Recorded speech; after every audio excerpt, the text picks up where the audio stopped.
പരിശുദ്ധാത്മാവ് എൻ്റെ അകത്ത് ഒരു വാക്യം പ്രകാശിപ്പിച്ചു നൽകി. ആ വാക്യം നമുക്കെല്ലാവർക്കും മനഃപ്പാഠമായ വാക്യമാണ്. ആ വാക്യം യെശയ്യാപ്രവചനം 7-ാം 14 വാക്യമാണ്. ആ വാക്യത്തിൻ്റെ ഉദ്ധരണി പുതിയ നിയമത്തിലുണ്ട്. മത്തായി സുവിശേഷം 1-ാം വാക്യമാണ്.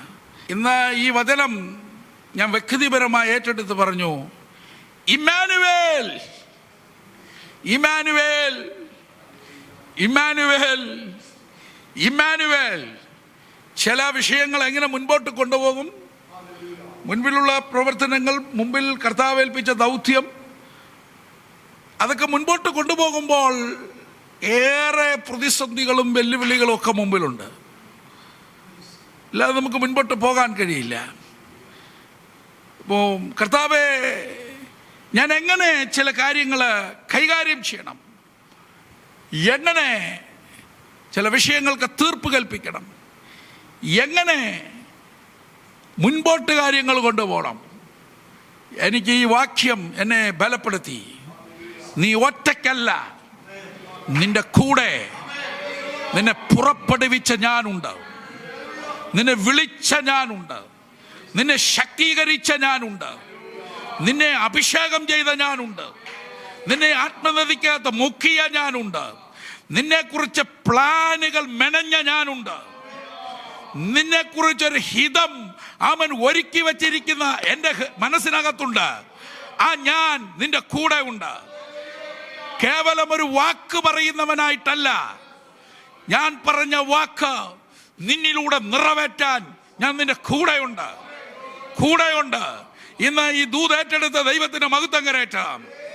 സ്തോത്രം. ഒറ്റയ്ക്കല്ല, കർത്താവ് കൂടെയുണ്ട്. എന്നെ കേൾക്കുന്ന സഹോദരി, ഞാൻ ഒറ്റയ്ക്കായിപ്പോയോ? നിനക്ക് ഏകാന്തത അനുഭവിക്കുന്നോ? എന്നെ കേൾക്കുന്ന മാതാവേ, നീ ഒറ്റപ്പെട്ടുവെന്ന് നിനക്ക് തോന്നുന്നുവോ? നീ ഏകാന്തത അനുഭവിക്കുന്നുവോ? നീ എല്ലാം ചെയ്തിട്ടും നീ ഒറ്റപ്പെട്ടു പോകുന്നു എന്ന് പിതാവേ തോന്നുന്നുവോ? വീട്ടിലോ ആമേൻ സമൂഹത്തിലോ നിനക്ക് ഏകാന്തത അനുഭവിക്കുന്നുവോ? ആമേൻ. ഇന്ന് ആ ഏകാന്തതയ്ക്ക് ആ ഉള്ളിൽ നിന്ന് നിന്റെ സ്വയം നീ ഒറ്റയ്ക്ക് കൊള്ളെന്ന്, നിന്നിൽ നിരാശയുടെ വിത്തിടാൻ സാത്താവൻ നീ ഒറ്റയ്ക്ക് കൊള്ളെന്ന് പറയുമ്പോൾ ഇനി വചനം ചേർത്തി വെച്ച് പറ, ഞാൻ ഒറ്റയ്ക്കല്ല, ദൈവം, ദൈവം എന്നോട് കൂടെയുണ്ട്, ദൈവം എന്നോട് കൂടെയുണ്ട്. അതുകൊണ്ട് നമുക്ക് ധൈര്യമായിട്ട് മുൻപോട്ട് പോകാം. ഏത് മനുഷ്യന്റെ വാക്കുകളെക്കാളും പൂർണ്ണമായി വിശ്വസിക്കാൻ കൊള്ളുന്ന, മനുഷ്യന്റെ വാക്കുകളെയൊക്കെ വിശ്വസിക്കുന്നത് നല്ലതാണ്, ഞാൻ മനുഷ്യനാണല്ലോ എന്ന് ഓർത്തുകൊണ്ട് വേണം വിശ്വസിക്കാൻ. എന്നാൽ പൂർണ്ണമായി വിശ്വസിക്കാൻ പറ്റുന്ന വാക്ക് ദ വേർഡ് ഓഫ് ഗോഡ്, ദൈവത്തിന്റെ വചനമാണ്. സന്തോഷത്തോടെ ദൈവത്തിന്റെ മഹത്വം കരേറ്റാം. ദൈവത്തിന്റെ വചനത്തെ എൻ്റെ പ്രിയമുള്ളവരെ കണ്ണടച്ച് വിശ്വസിക്കാം.